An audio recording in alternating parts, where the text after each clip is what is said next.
Today's episode of Roadie Free Radio is brought to you in part by soundgirls.org, working to provide a network for women and non-binary people working in the professional audio industry.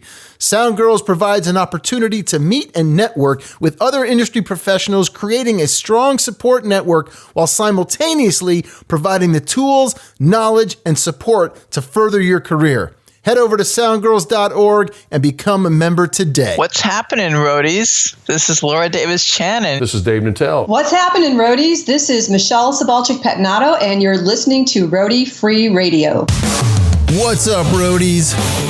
My name is Larry Milburn, and this is Roadie Free Radio, your VIP pass to meet and greet the stars behind the scenes of the music and film business.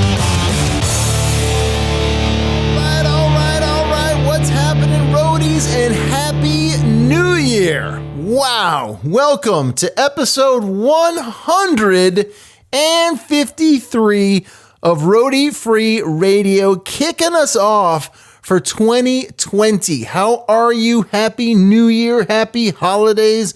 Man, here we go. Today's guest is Michelle Sabolchick Pettinato, currently the front of house engineer for Mr. Elvis Costello. This is your host, Larry Milburn, and I am coming at you from a barn in Northwest Connecticut. How the hell are you guys doing? How was Christmas? Huh? Did you get what you wanted? Santa bring you some good stuff? Did you get some new gear, some new clothing, some stuff to keep you warm during this holiday season? I hope you're well. I hope you guys are doing great. I hope everyone managed to avoid any colds that came your way. But, you know, if you had kids, you might not have done that. We've got a boy child, as you know, 4.5 years old. He's bringing stuff home, and both of us have gotten a little sick, but we're getting past it. And it's exciting. It is a new time, 2020. This is going to be, it's going to be a big decade for all of us right here. It's going to be a big year. Forget the decade. Just the next 12 months, I am super excited about.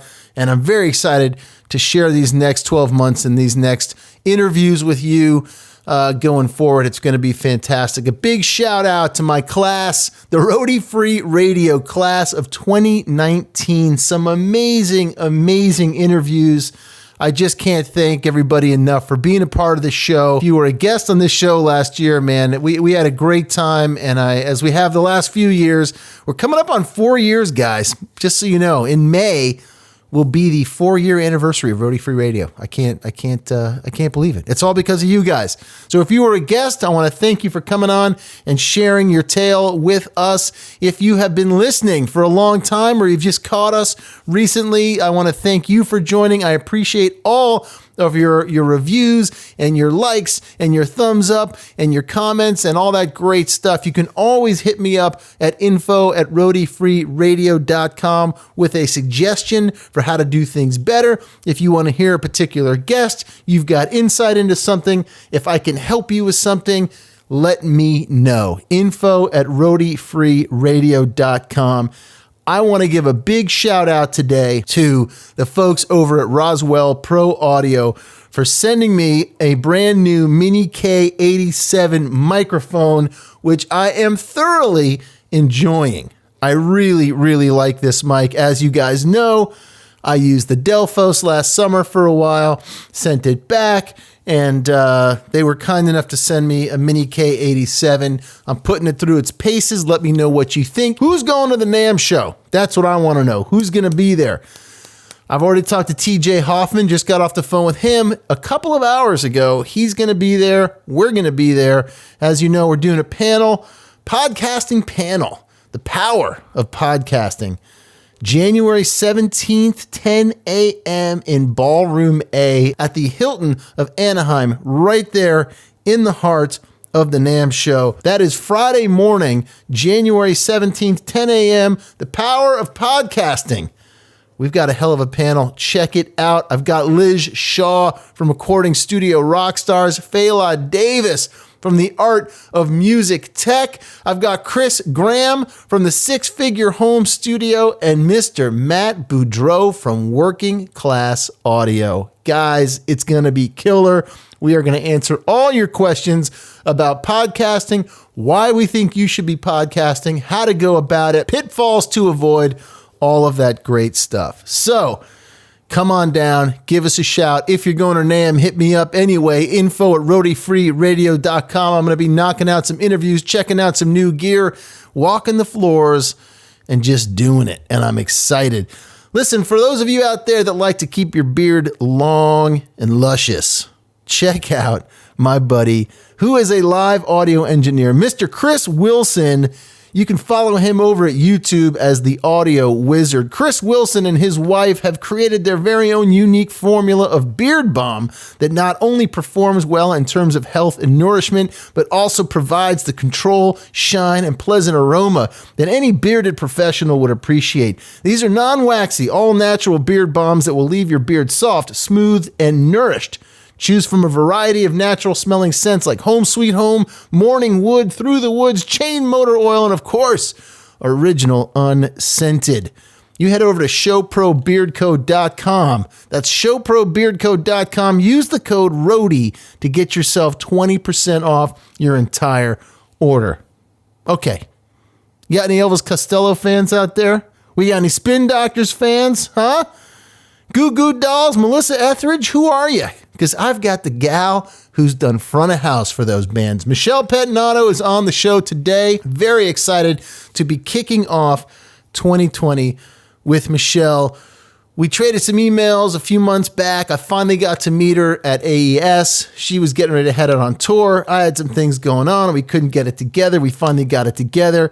And we did the interview about a week ago, and it was a great chat. I'm very, very excited. As I mentioned, she is currently out with Elvis Costello, getting ready to do a UK run with Elvis. She has been in the business for 30 years, man. She cut her teeth. We jump right in with the Spin Doctors, one of my guilty pleasure bands from the 90s.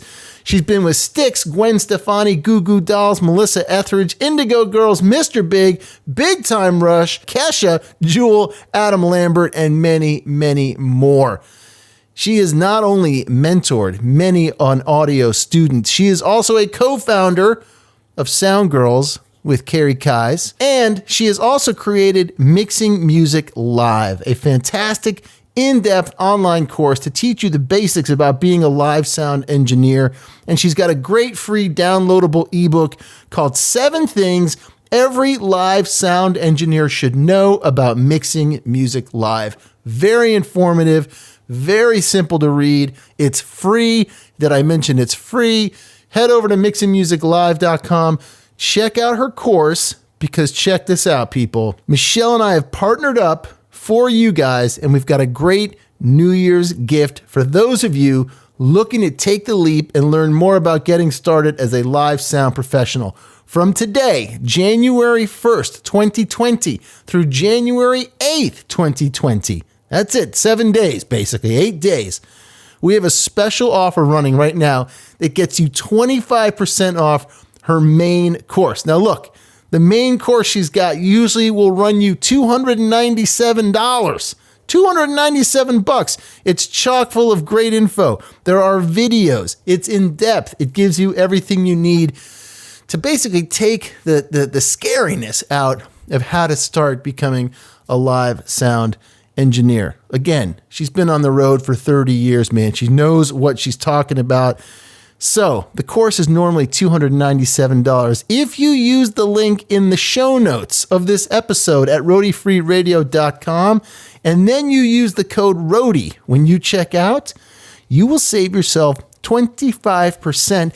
That will bring your total from $297 down to $222.75. That is pretty damn good, and it's only good until January 8th. So use the link in the description and then use the code ROADIE when you check out. You will save yourself 25% off this incredible course at mixingmusiclive.com with Michelle Pettinato. Guys, I'm keeping it short and sweet today because I want to get right to today's interview. So happy New Year to all of you out there. I can't wait for an incredible year. And yeah, man, let's get to it with Michelle Pettinato. Hit it. Call yourself a roadie. Call yourself a roadie. Call yourself a roadie. Michelle, what's going on? It's great to see you. Happy New Year. Happy New Year. Thank you for helping me kick off 2020 and bringing the goodness, man, right off the bat here.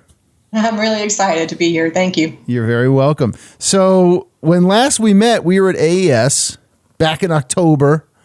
It was not as cold as it is now. Yeah. And you were getting ready to head out. It's funny, I watched the video. You're getting ready to head out on tour with Elvis Costello, who you've been with now for like almost a year? Since last summer. Okay. Yeah. And you couldn't tell me. It was an undisclosed rehearsal spot that you were going to go into before heading out on the road. How was the tour? How did things end up? Oh, it was great. We had a blast. We were rehearsing at SIR in New York, and the tour was mostly East Coast and west or east of the Mississippi. Some of the Midwest there, like Chicago, Milwaukee, but. Nice theater tour, intimate evening with, his sets plays about 2+ hours long. So covers a lot of stuff. And, it's a great group of people, great music, a lot of fun. Any challenges? Yes. Elvis is known to, he's very much a performer, and he goes very much off of his audience and the vibe he's getting from the audience. So he will make a set list and inevitably do the first 3 songs, and then from there just throw it out the window and make it up as he goes along. Because if he's not getting, if the audience is really paying attention, he might dive really deep and do some kind of, really, old school deep cuts. If they're kind of not interested, he'll go more rock and more punk. So he really feeds off that, and that drives him, to whatever mood he's feeling. So it's not the kind of show where I can program, the scenes for each song or snapshots for each song and just bring up, okay, he's doing Pump It Up, hit that cue. It's pretty much old school mixing. Like, I'm using a digital board, but I'm mixing analog style, like where it's just kind of live. Yeah, just mixing as I go. And it also, it's a challenge for his band because he doesn't always tell them what he's going to do. So, there was a couple nights where he's the end of the song, and he's up there playing, and he's yelling B flat, B flat, B flat. So everyone goes to B flat, but they have no idea what song they're going into. So, sometimes it takes them about half a verse to figure out what they're actually playing and catch up. So that's always challenging. Wow. I would imagine though, you must have some songs where you have presets ready to go, right? Or no? No, what I do is I've kind of built my workflow around, I have a couple effects cues for different songs. So I've basically loaded up my effects rack on the console with, like 3 or 4 different drum verbs. And depending on what song, it is, I just hit, unmute the one I need. And instead of having to manually switch, things like that. Luckily, most of his stuff is pretty straightforward. Like, there's not a ton of major effects and things like that going on. It's mostly instrument changes. He plays guitar, but he also plays piano for a couple songs in the set. And when he goes to the piano, he's got 2 backup singers that will come over, and he's got these old school kind of crooning mics. They're ear trumpet mics, which are amazing. And the girls will gather around one of those by the piano. And, so there's a lot of instrument changes, things like that. But it's really just all kind of manual on the fly, because you never know when what's coming next. Do you like that kind of mixing because it keeps you on your toes, or do you prefer a bit? I mean, you've worked with some big, Janet Jackson and Kesha and whatnot, who I imagine like they're sticking to their thing. Right, you've got everything preset. I mean, you still have to be on your toes, but this is really like you said, old school mixing. Yeah, I mean, I like it to a point where it never gets boring, but at the same time, it's hard to, like, you need consistency on the road to get really high quality. And, so there's, with the lack of consistency, when you just have no idea what's coming, you're never set for the next song. You're constantly playing catch up, so that to me, I'm a bit of a perfectionist, being a Virgo. It's like always striving to do the best job. It's like, well, there's some nights that you're catching up. You're just playing catch up all night. And that bugs me. But, at the same time, you never get bored because you're just always on your toes. So I got to tell you, man, when's your birthday? August 30th. August 30th. All right. Yeah. So my son is August 23rd. Okay. I'm a Leo, so that ends on the 22nd of August, and everyone's like, "Oh man, if you have a Virgo, the perfection thing's in there. He's going to be a little OCD, and already he's 4 and a half almost. Like, if he can't figure something out on the first try, if his little guys or whatever it is aren't set up the way he wants, he just is like melts down." Yeah. I'm never going to get it, Daddy, or whatever he says. And you're just like, oh my God, dude, this shit is so true. It's crazy. All right, good. Well, maybe he'll go into the world of audio and I'll have him call you. Say, it's okay, fellow Virgo. You're going to be all right. Right. So you got to be on your toes all the time. And I imagine, there's a lot going on up there dynamically, like you said. So when he makes a shift like that and you don't know about it, you got to mute out, those crooner mics. You got to, you're constantly moving. Yeah. Have you sort of built in any tricks or anything for yourself to just sort of make it more efficient in a world that's inefficient? Yeah, the kind of, instead of having scenes and snapshots, I've kind of built some mute groups, which I'm using where, like I'll have effects programmed on mute groups so I can quickly switch between the effects that I need and, instead of having to go to the effects page or whatever. Also, the girls, the backup singers mics, I have a mute group for, I switch when they go to the crooning mics. I can easily, because I use a Midas Pro X. And you've got 16 faders on the surface. So if I'm not on the layer that I don't have the faders up that I need, I can instantly just grab a mute group button and so I've kind of done little things like that. So just kind of little workarounds like that. Sonically, what are some other challenges? We're just going to hammer the Elvis Costello thing right now. Sonically, what are some of the challenges as you play and you do this kind of mixing in these more intimate theaters that you were doing? Yeah, theaters are horrendous for subs and low end, and also it seems to be the norm now that they've pushed front of house to the very back of the theater, where years ago you'd always have a row of seats in the middle in a decent mixed position, usually like right under the front edge of the balcony, where they would take out a couple rows of seats to put the mixed position. Yeah, to actually hear what you're doing. And in this last tour, 9 times out of 10, I think there were maybe 3 shows that we did that actually had a decent mixed position. The rest of them, you might as well be in the lobby. You're so far away. You're under the very back of the balcony. Wow. And you do not hear, it doesn't sound, where you're standing, it doesn't sound anything like it does where the majority of the audience is. So you're just constantly fighting. And with his show, because of the way it is, I can't leave the console, because I never know. He might, just switch mid-song to something else. So I can never leave. And if it was a typical show where it's kind of set it and forget it, I'd get a mix going. I'd take a walk down towards the front edge of the balcony, just kind of walk around a little bit to make sure everything was the way I expected it to be. No, I can't do that with him. And we were just carrying, we were using local stacks and racks everywhere for this. So I'm relying on the house tech. I don't have a system engineer with me. I just have the house tech. So I'm trying to explain to him, okay, this is what I'm looking for. So once we get going, can you just take a walk and make sure, everything is cool? But, he doesn't know my mix. He doesn't know, he's, 9 times out of 10, they don't care. They're just like, yeah, it's all great. I can hear the vocals. It's right. like, well, does it sound okay? So you're just kind of at the mercy of mixing with headphones and hoping for the best. Wow. Yeah. That's crazy. Well, that was going to be my question. Was like, are you traveling with the tech? So in terms of the back end crew, you got you. Also, it must be the same thing for monitors, right? They've got to be ready to go too. Yeah. Oh, yeah. And for him, it's the monitor engineer's been there for several years, and he's got.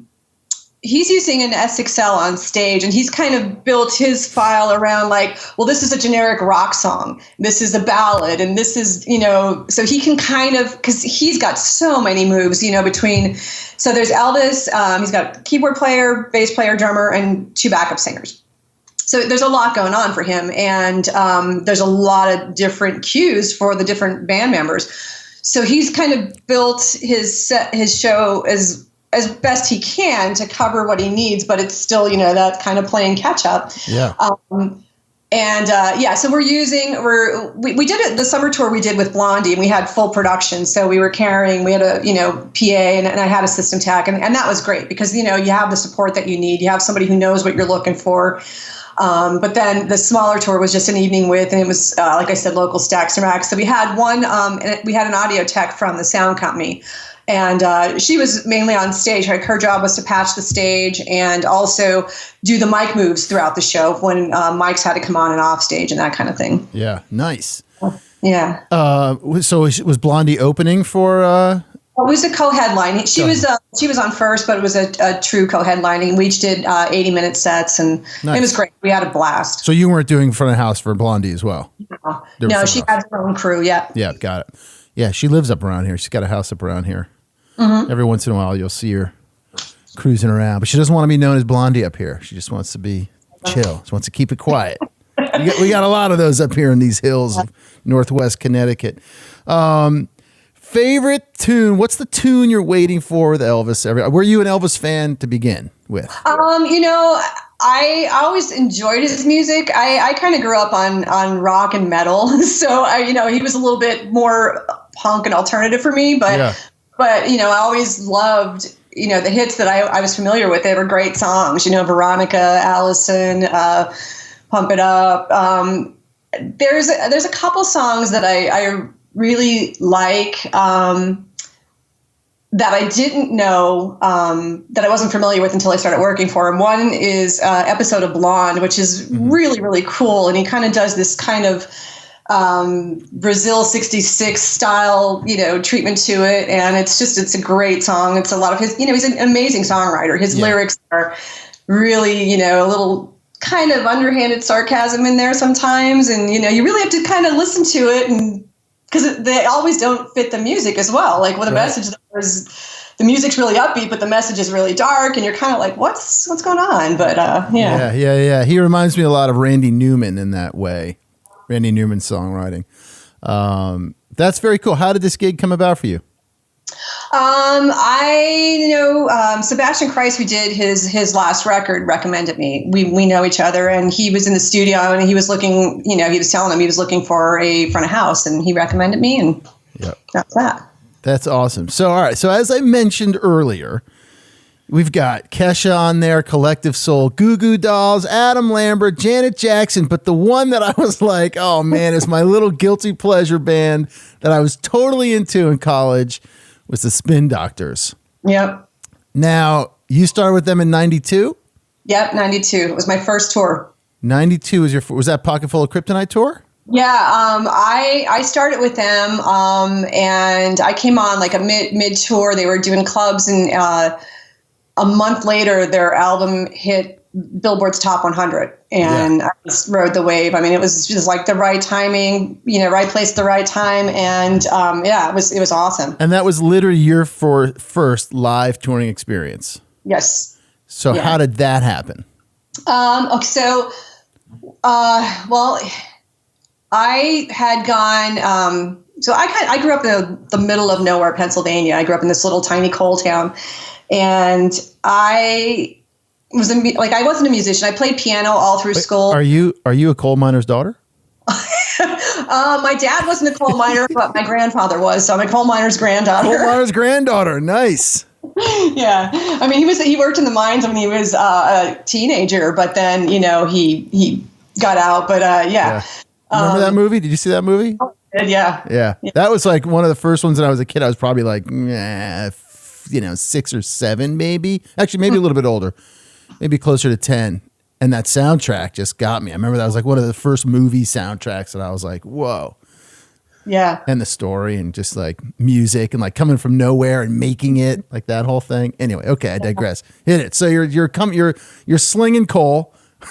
Yeah. So I played piano, but I did not want to be a performer. Like I played, all through school. I played for the school chorus, the church choirs, my friends in talent shows and competitions and stuff. But I had no desire to be on stage.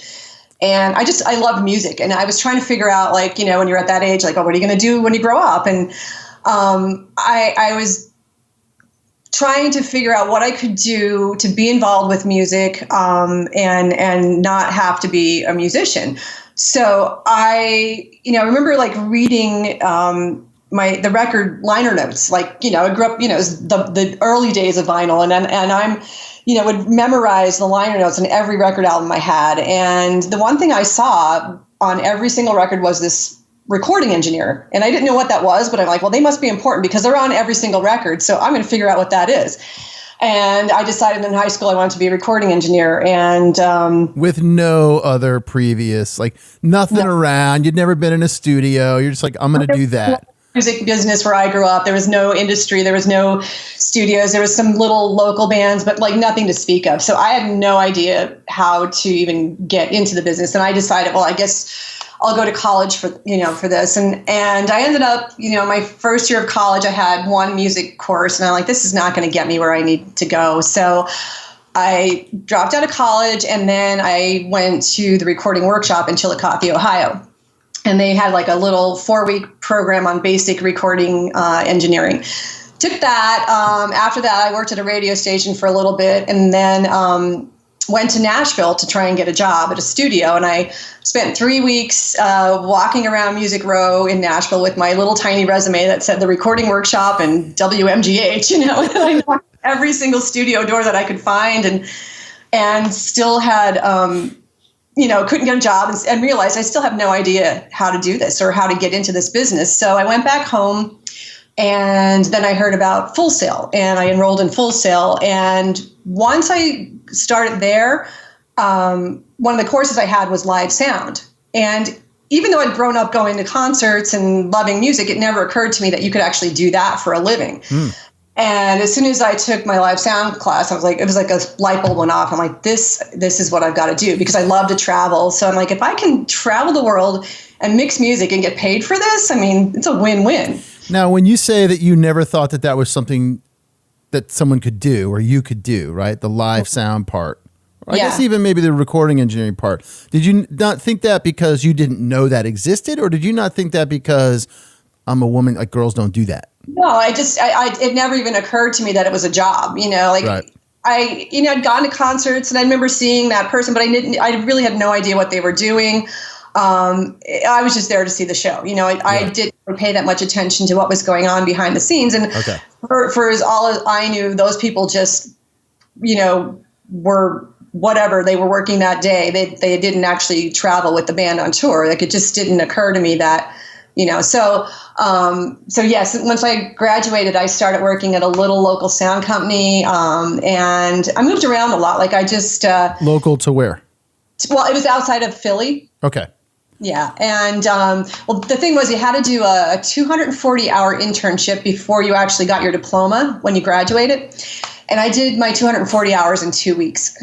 It was literally like the sound company put me to work and worked me to death. Like, I worked in the shop all week. I would do shows, like go out on shows Thursday through Sunday. I literally finished it in like 2 weeks. And then, I kind of stayed there for a while. Like, I was really not making any money. I was broke. I was, I worked there as long as I could afford until I couldn't afford it anymore. And then I moved back to Florida. I worked at a bunch of nightclubs there. I worked as a stagehand. I worked for a local sound company. I worked in the AV department of an entertainment complex. Hold on. We're getting ahead of ourselves now. So you go to Full Sail down in Florida. Mm-hmm. And what year's that? I don't want to age you here if you don't want to be aged, but I'm just trying to get context, man. 1989. 1989. Okay. Yeah. So in 1989 at Full Sail, how many women did you start that class with? It's oddly enough, the class, the way it was is every month there was a new class, and my class had 14 people in it, and there were 3 women, which is kind of a really high number for that small of a class. Sure. But by the amount of students in the school at that time, women were still the minority. There was definitely women there, but I'd say it was less than 10% of this class, the population. Any school. Instructors that were women? No. Okay. No. And when you graduated, how many women graduated with you? Do you remember that? Well, and again, like it was my class. There was, so what you would do is your class would go, you'd stay with that class, but you'd be intermingled with other students. So there was still of us. Yeah. Okay. So all three of us graduated. Have you kept in touch with them? With one of them. Yeah. Okay. Yeah. And she's out there still in it, still doing it? No, she actually got out of the business. She worked as a studio engineer for a while between Memphis and New York. And then she worked for Sony Studios in New York for a long time. And then she eventually just got out of the business altogether. Cool. Yeah. Okay, good. All right, moving on. Here we go. So now you're getting out of that. You're bopping back down to Florida. Yeah, so I was in Florida for about a year again, and I hated living down there, and I missed the Northeast. So I moved back to Pennsylvania, and I was working for a local band, but I was just not getting enough work, and I was considering moving back to Florida again because I knew there was more work there. And the day I was supposed to leave, I actually had bought a ticket for Amtrak's Auto Train, which like you could drove your car on the train and then you rode the train from DC to Florida, so we wouldn't have to drive the whole way. Well, the day I was supposed to leave, Amtrak went on strike. And that afternoon, a friend of mine who we met at Full Sail, he was a classmate and we became friends. He calls me up and he says, "Hey, what do you do?" And I said, "Well, I'm just getting ready to move back to Florida because I need work." And he said, "Well, I'm got this tour that I'm doing and I want to get off of it. I need to go home and I'm looking for someone to replace me. And we're coming through your area in a couple days. I wanted to see if you're interested." I said, "Well, yeah, definitely." And he said, it was the Spin Doctors, and I had never heard of them at that point. And he said, "Well, come on out and meet everybody, and I'll be here for 2 weeks, and then, I'll mix the first show. You can mix the rest of it. If they like you, you can stay. If not, 2 weeks later, we'll be back in Philly. You can just get off the bus and go home." So I went out a couple days later, met the band, and got on the bus, and that never got off, man. Never got off. They loved me. I loved them. And that became my first tour. And yeah. Interesting. I feel like I may have gone to a show that you probably mixed. So I went to a school called St. Lawrence University. Okay. And they came through a couple of times around there. And I got hooked on early to that first live album. Well, I guess it was the only thing they had was that EP from Wetlands. Yeah. And then Pocket Full of Kryptonite came out, and I used to try to figure out those songs on the guitar. And I remember going to see them in like some upstate New York clubs, small bars and stuff like that. And then I feel like they came back through and maybe played our hockey rink or something. I know Blues Traveler did. First time I saw Blues Traveler was in a fraternity basement in 1989 or 90, right. Spring of 90. Up at that school, up at St. Lawrence. And then the next year, my freshman year, is when that album broke, their first album, and you could hear that like everywhere. And then they came and played our hockey arena. Yeah. We did tons of colleges and universities with them. Yeah. And that was what you did in the 90s, right? It was like Dave Matthews and Traveler and Spin Doctors and all those bands. What's it like? I've had the opportunity with a lot of folks like you to talk about being in that right moment, right time, juncture where you're inside the band thing, but you're also outside of the band because you're not the band member. Right. But you're watching this thing just explode.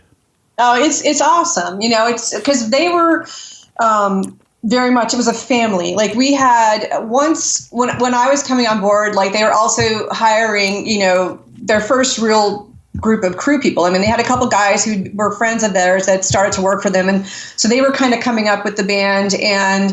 But once we got that crew in place, we were all there for years, and we were all very much a family. I mean, we were all in one bus for the first couple of years of the tour, and everyone's rooming with each other, and you're just together 24/7. And the first, like when they got their first gold records, like they gave all of us in the crew gold albums as well. And like every time they got an award, it was just everyone was part of the family. So you're happy for them, and you're sharing in the excitement, and Wait, I know. Wait, so how long were you with them? I mixed them from 92 on and off up until 97. Oh, yeah. So I studied abroad in London, in 93, in the fall of 93, maybe, or the spring. Spring of 93. And they played, it was at that time, it was either called the University of Holborn or the Polytechnic Institute. And I went and saw them there and hung out with Mark White, the bass player afterward, chatting with him on the street. And I was just so psyched that, like, here I was studying abroad and that they came through and I got to see them over there. That's right. So you were there, man. God, we could have chatted. Could have done this then. That's super cool. That must have been amazing to watch. I'd love to be a fly on the wall in a scenario like that and to watch all this happen and then, see where it leads everybody. They're still out. You still see those guys? I haven't seen them now. It's been quite a few years, but they still tour. Like, they do a lot of Weekend Warrior stuff. And, Yeah, for sure. Chris does a lot of stuff on Instagram, where he sort of plays a new thing. He's trying to figure out on the guitar or whatever it is. And yeah, they were fun. They were definitely a good fun band. Yeah. But that overexposure thing. That's oh my God. Like it's that first year, those 3 hits off the first record. I mean, they still play them here where I live in Scranton. You still hear them on the radio, Two Princes, and it's kind of in regular rotation. Yeah, that's awesome, man. That's super cool. So you doing that thing, you must have thought, well, this was pretty fucking easy. Well, it was kind of funny because, like, up until that point, I had some mixing experience, but not tons, and right. So the first show I did, my friend mixed, and I kind of made a ton of notes. And then the next show I mixed, and he just kind of hung out in front of the house and, gave me like some cues and things. And I mixed one show. The next day we started the Horde tour, and we were on the main stage, but we were like the 4th band or something. So we literally had no sound check. It was 30 minutes of changeover to get your stuff on stage, do a quick line check over the headphones and go. Yep. And we only have a 30-minute set. So I learned how to pull a mix together really fast because, I had no time. It's like, if you don't get it together in the first or second song, forget it because your set's over.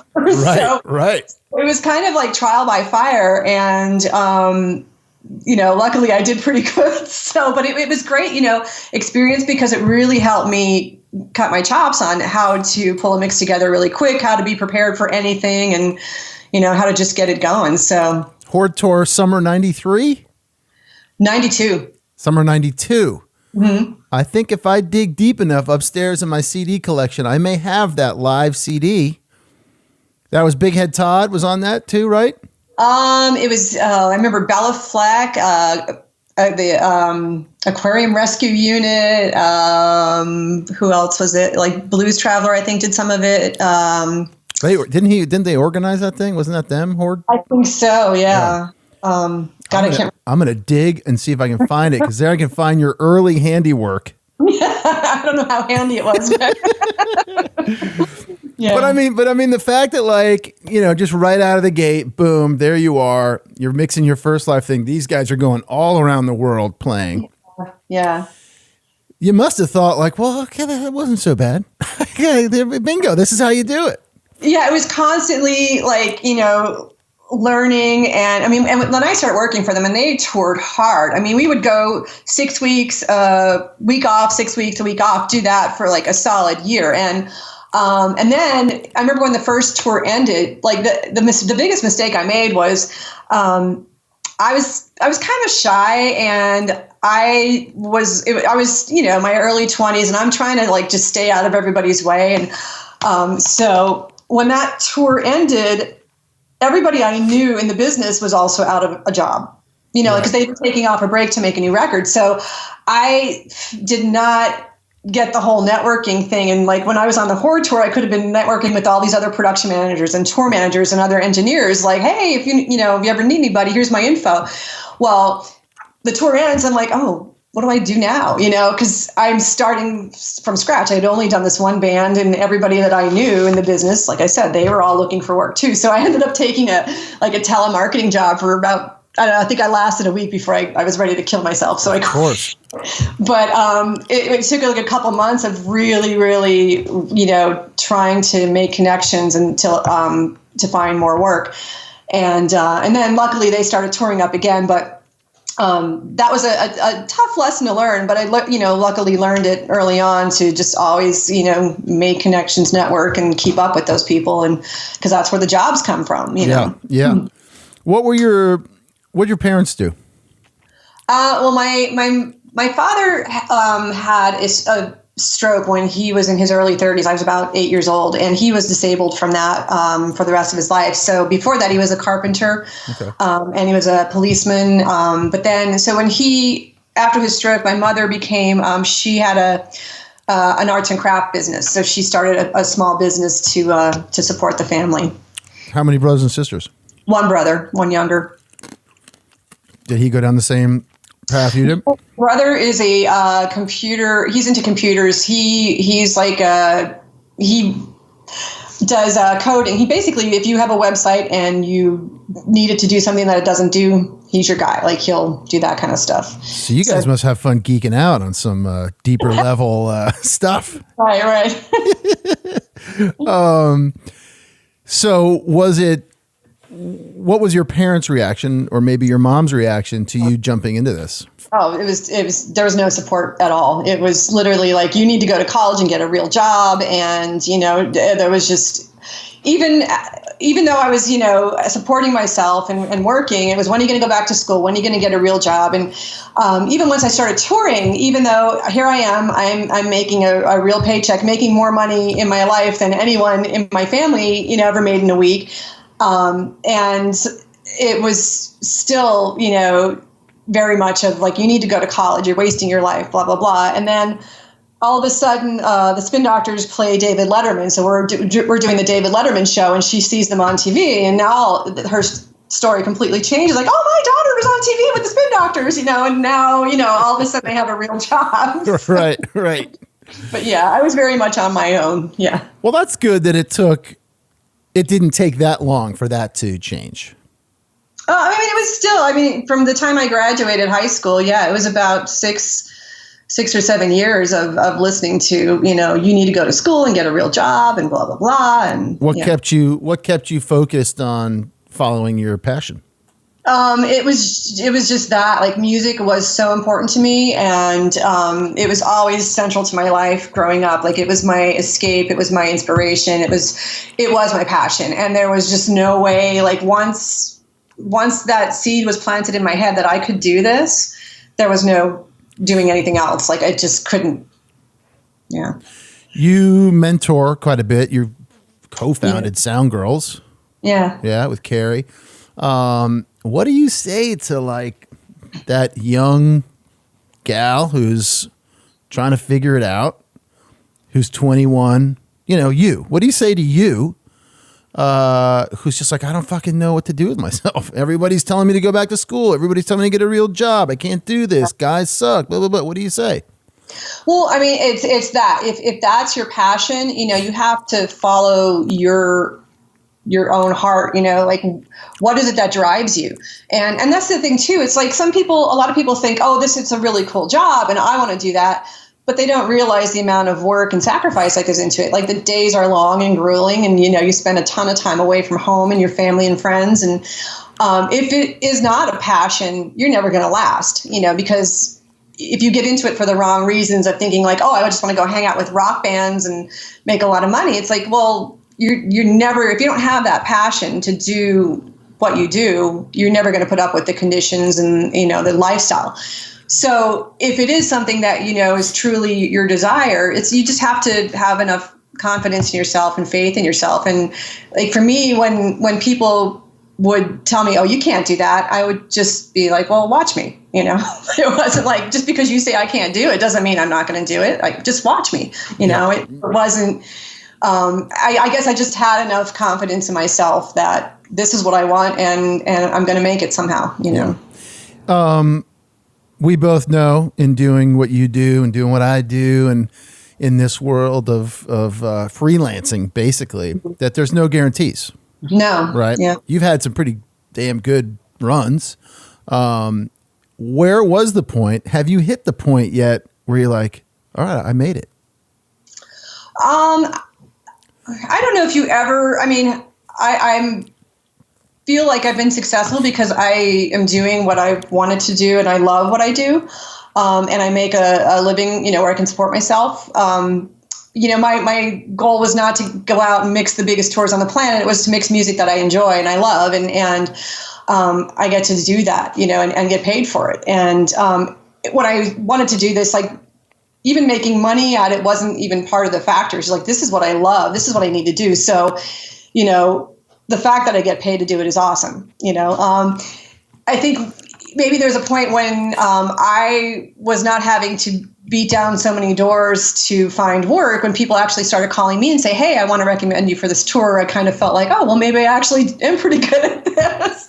But I don't know that you ever feel like you've made it, Right. Tell me about starting Sound Girls. How'd that come about? Sound Girls came from, when I first, started working in audio in the late 80s, the only other woman that I had heard of was Carrie. And I think we had known of each other for years, but never in over, almost 30 years of doing this had crossed paths until AES in 2012. We were on a panel together with several other women in live sound. And that was the first time we'd ever met. And all of us had met, right before we spoke, and we just instantly bonded. Like, it was really cool because we all had very similar stories of why did we get into the business? How did we get started?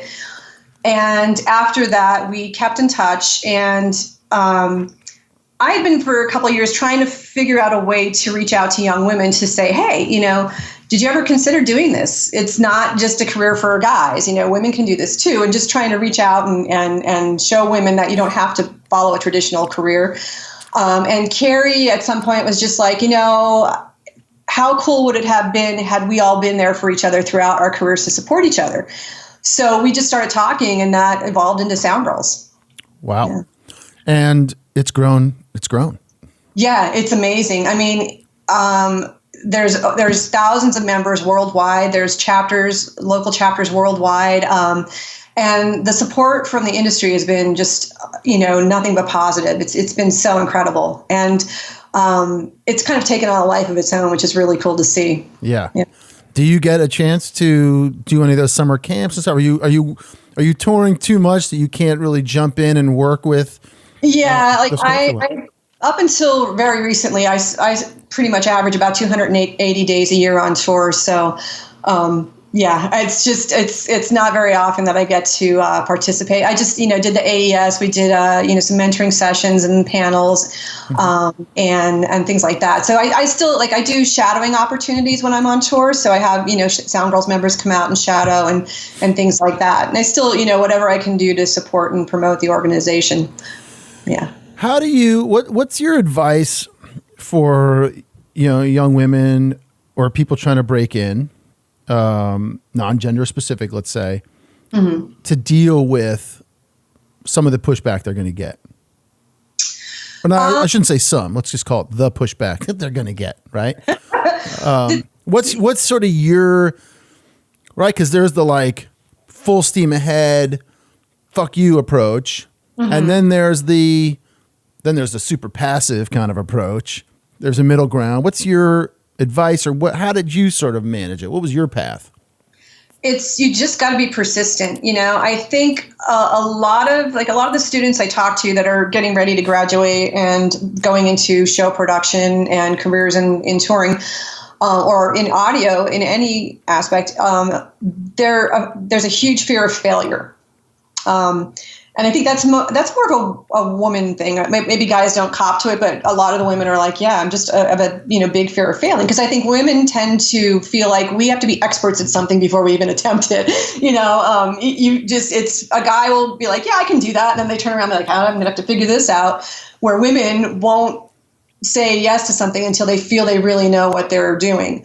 So that tends to hold us back a bit. And I think you have to look at it like there are no failures. I mean, if you're not failing, you're not trying hard enough. So you get out there and you try something, and, if it goes well, great, you move on. If it doesn't, you just course correct. And, it could be as trying different careers. If you think you want to go out and be a mixing engineer, great. But then you realize, I think I like video better. There's nothing wrong with that. Like, you're not locked into it. And I think when we're young and you're starting out, you have this mentality like, I have to make one decision and that's it for my life, and that's what I'm going to do for the rest of my life. But this business, it's so hard to get into for anybody. There's no secret path. There's no one road in. It's kind of like you have to make your own job, So it's just the key is like, you have to be persistent. When you're starting out, get whatever job you can in audio, work. Just, don't go get a job at UPS thinking, well, I'll do audio in my spare time. Get a job at a college or at a theater or wherever you can. Just get in and learn what you can from that job. And, if you work hard and you have a good attitude, the opportunities will present themselves, and you'll see those opportunities, and you have to not be afraid to take them. Even if you don't feel you're qualified, you just keep taking the next opportunity. And if you're running into a dead end somewhere, then course correct and try somewhere else. There's people that, there's people that don't want to hire women, that don't want to work with women, but there's a lot of people out there who do. Yeah. And, just because someone gives you a bad attitude, that doesn't mean that's the majority of the industry. Go somewhere else. There's no need to put up with that, Yep. At your panel this past October, you talked about, the secrets to a career in the industry. And I just put up a video, recently last month about a long life on the road, basically, and what it takes with TJ Hoffman, who's working on his doc or getting his doc out soon about life as a roadie. And, we talked about, he calls it not being a punisher on tour or, the other converse of that is like being a good hang, basically. Yeah. Pretty much everything you just said. I think that's probably what it all boils down to, right? It's like jump in wherever you can. Yeah. Get along, shut up, listen, and learn. Take care of yourself out there. Yeah. And that'll be the foundation to get you ahead. And then you do have to have some talent. I mean, let's not. Right. Yeah. I mean, you have to, you have to at least have the skills. Not everybody is good at it. And, either you get some experience getting up at, time where you can improve your skills, or you just, you can either cut it or you can't. I would love to have been an astronaut. Like, my other passion when I was a kid was space. And I was like, either going to be in music or an astronaut. Like, yeah. I could have made it, it's just really not my thing, but That's funny, man. I was too. I went to Huntsville. I went and did space camp. Nice. When I was a kid, I was totally enamored with space flight and the whole deal. Mm-hmm. It's so cool. You've again mixed for some tremendous people. Been recognized in the industry. How did it feel when Full Sail wanted you in the Hall of Fame? It was a shock because I didn't even know. I had kind of lost touch with the school and hadn't been back there since probably 91.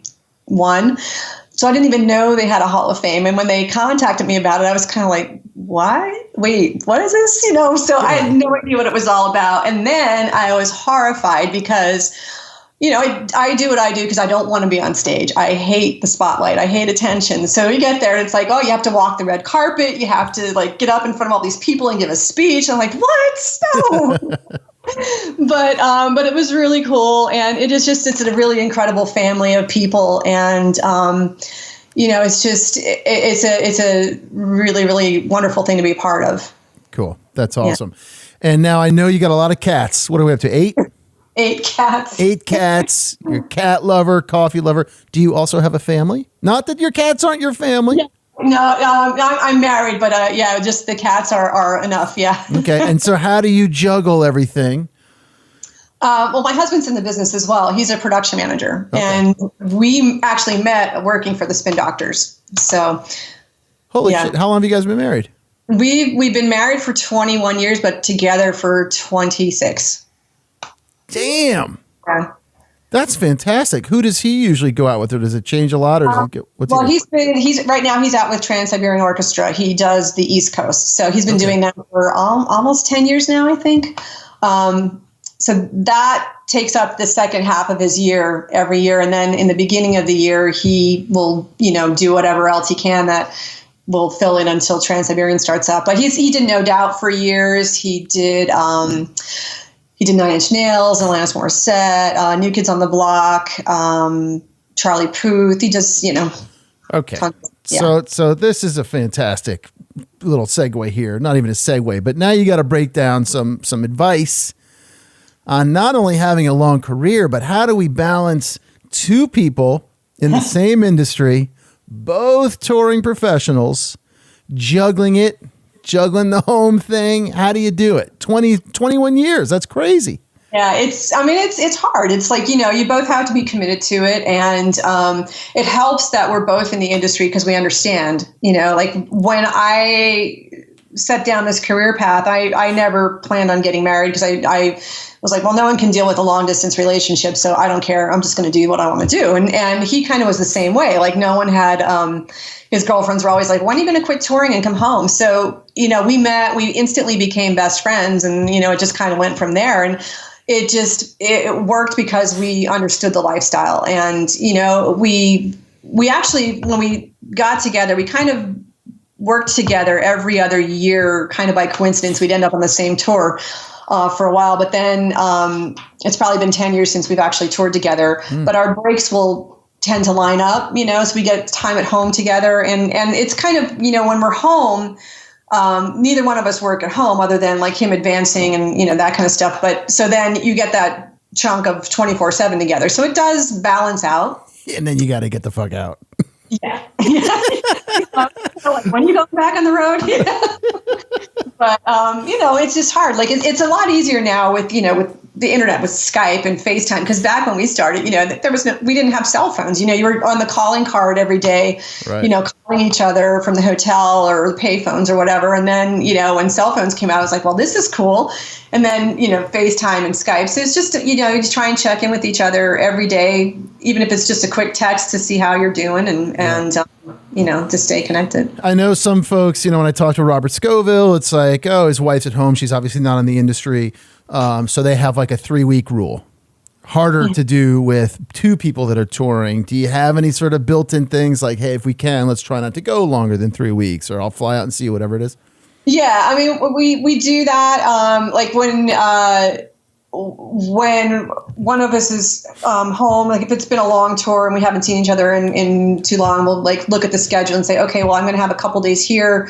Does it make sense? We try and do that when we can. Yeah. Maybe Master Tour, which I assume you guys both use, maybe Master Tour should come up with a feature for people, an offshoot feature that will automatically line up your days off with your spouse or your loved one, whoever it is, so you can go get them, go find them.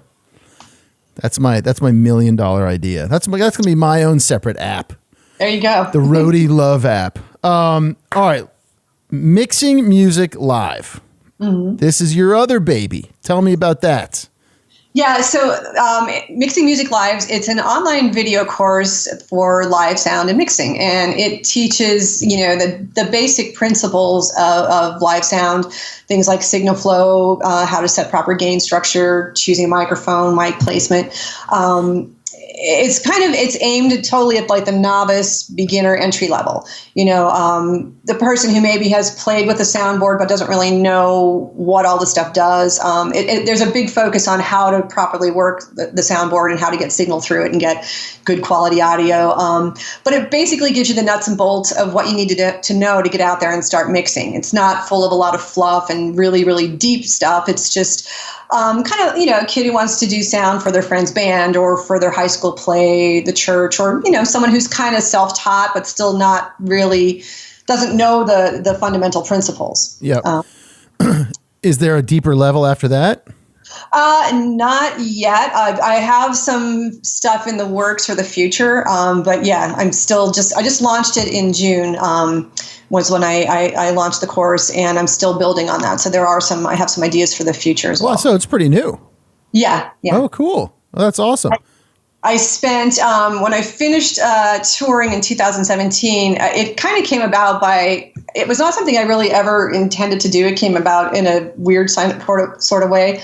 I had a friend who created a course on music licensing, and I was beta testing that for him, and he kept trying to talk me. He's like, you should do a course on live sound. And I was like, that's not really necessary. So at the same time, I had another friend whose daughter was in high school, and she's in the high school plays, and she was always complaining about how bad the sound is for these local theater events. And then I went to see another friend who was playing with their local band. They were doing sound from the stage and just having all kinds of problems with feedback and not getting the vocals loud enough in the PA. So when they took a break, I made a few suggestions to him, and he looked at me and said, I don't know what any of that means. I said, what do you mean? He's like, well, I'm just turning knobs. I'm like, you have no idea what you're doing. He's like, no. So I kind of started to realize, well, maybe there is a need for this. And I really started to pay attention to how much of that actually happens. Like people running, sound for events, they really have no concept of what they're doing. They're just trying a bunch of stuff to see what works.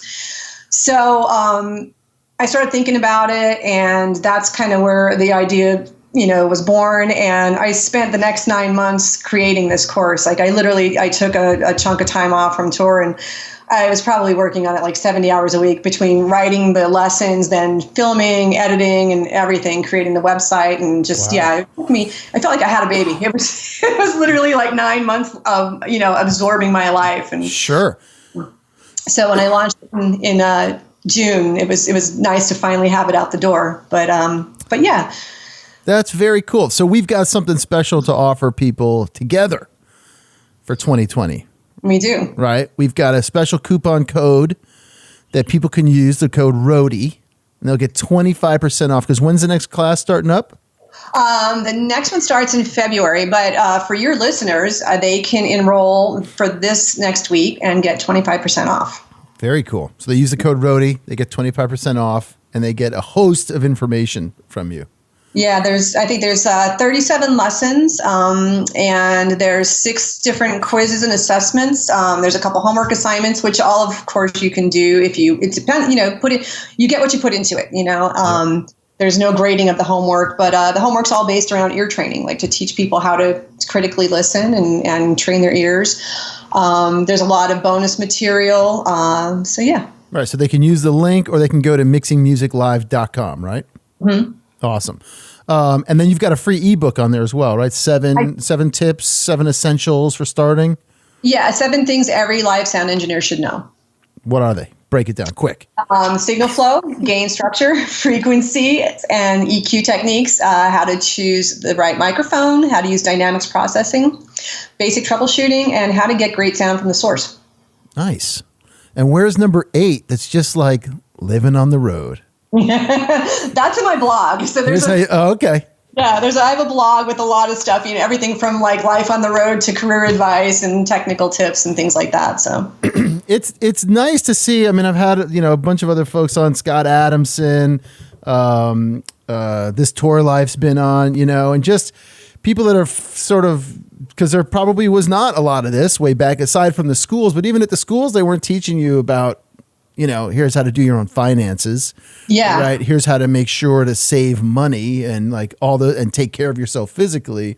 So it's really nice to see this sort of wave in the last, 10 years or so, at least, if not a little bit more, of folks like you trying to give back and provide this foundation for people.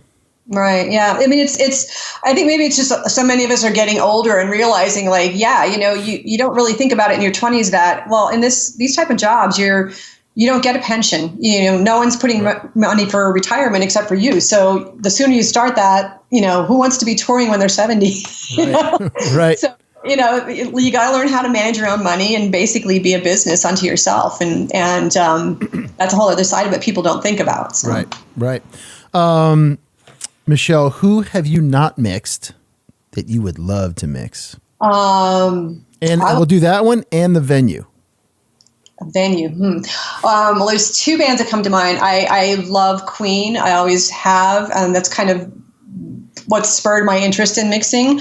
And Muse. I'm a huge fan of Muse. Cool. So Adam Lambert was just solo. That wasn't when he was doing his thing with Queen. Solo, yeah. Okay. That was before he did his Queen. His Queen thing. Yeah. All right. And venue. What's the venue you have not mixed in yet that you're like, man? Let's see. Well, I've never mixed in the Royal Albert Hall, but I don't know that I want to because it's kind of a nightmare. It's all glass and it's round. Yep. But it'd be nice to have that experience, I guess. Yep. What's your favorite? What's your favorite place to mix? Oh, Red Rocks is always great. It's a beautiful venue and it's always great there. And actually Madison Square Garden, it's for an arena. Every time I've been in there, it's pretty well designed for audio, surprisingly, so it's always a lot of fun there, especially growing up in the Northeast, it's iconic. So least favorite. Let's call it right out. Oh my God. I think it maybe San Jose. It's an arena. I want to say it's in San Jose, and it's round and it's like concrete. And I remember every time I've been in there, it's been a nightmare. Yeah. Nice. All right, I'm gonna let you go, but I got one more for you. Okay. This is the time travel one. Are you ready? All right. So it's 1992. The young Michelle is about to step on the bus with Chris Barron and the boys. Mm-hmm.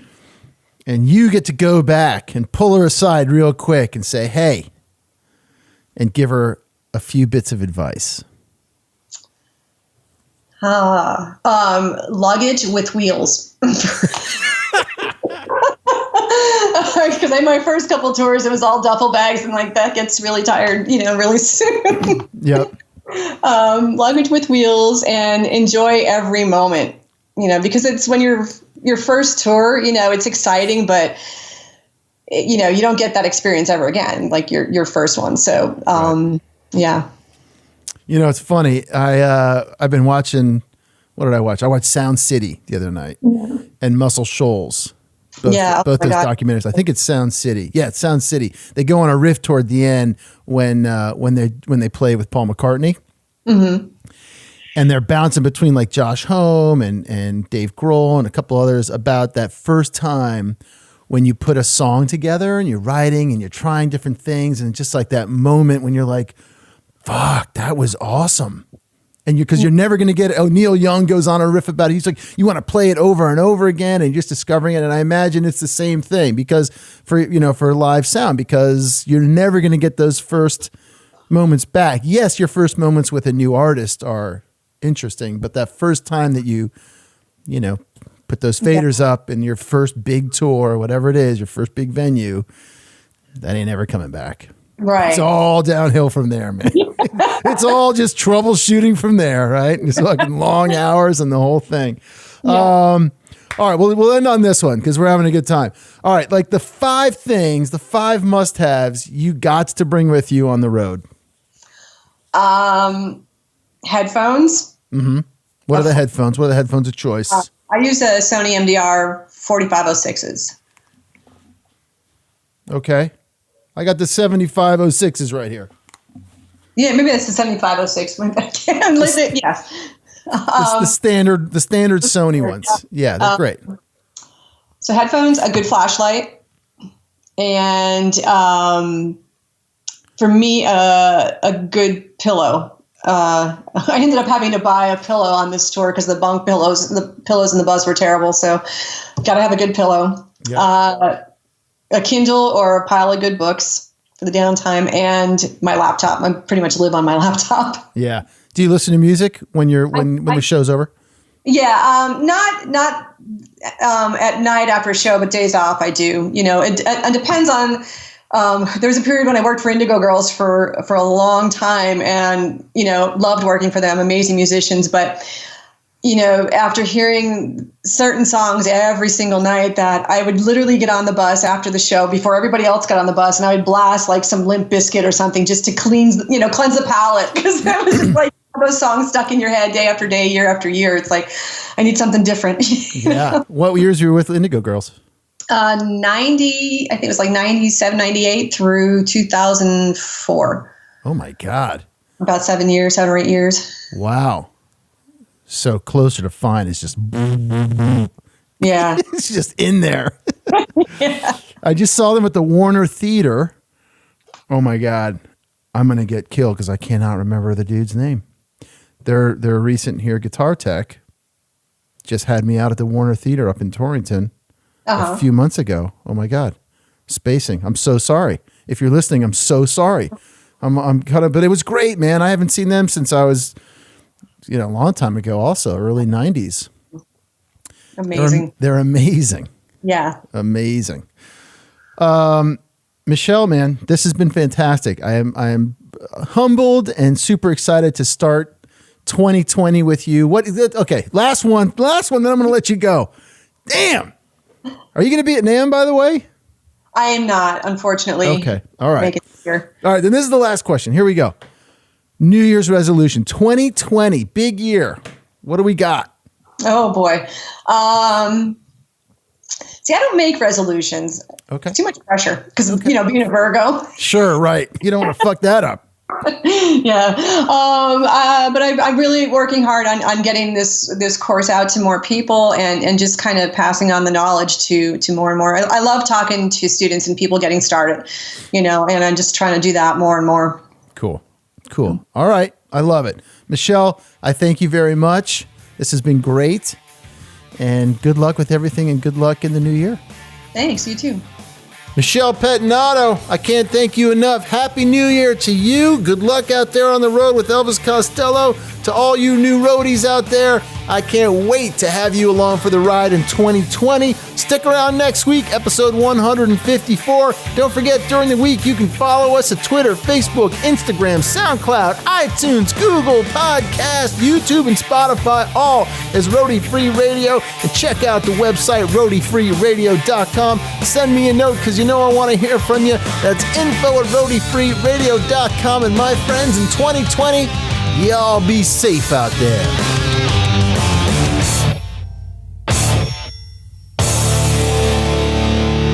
No roadies, no rock and roll.